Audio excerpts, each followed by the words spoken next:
morning student, hope you are fine. Today we are learn selecting cell in Microsoft Excel. If you want to select a particular column, you have to click on the top of the column name and click. Whenever you click on this, you have to select all the columns. So it is the all column of A will be selected. And if we want to select a particular row, so if you want to click a row number like 2, so the row number 2 will be selected. And if you want to select the entire column or entire worksheet, so you have to press shortcut key Ctrl plus A, or you have to press select all keys. So it means that the whole worksheet will be selected. Understand? And adjustment of row and column.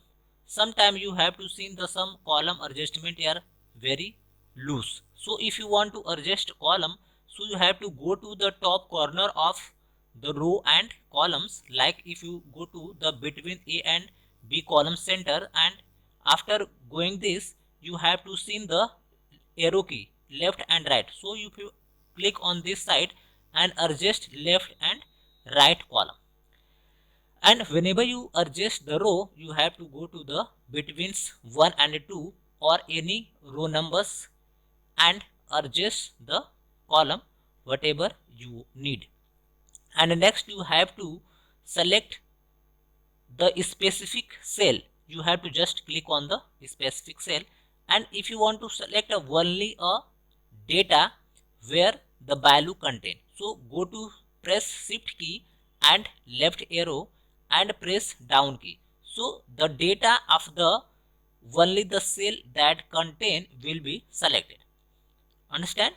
And if you want to change the alignment of the particular cell, you have to just click on the cell and here change the alignment.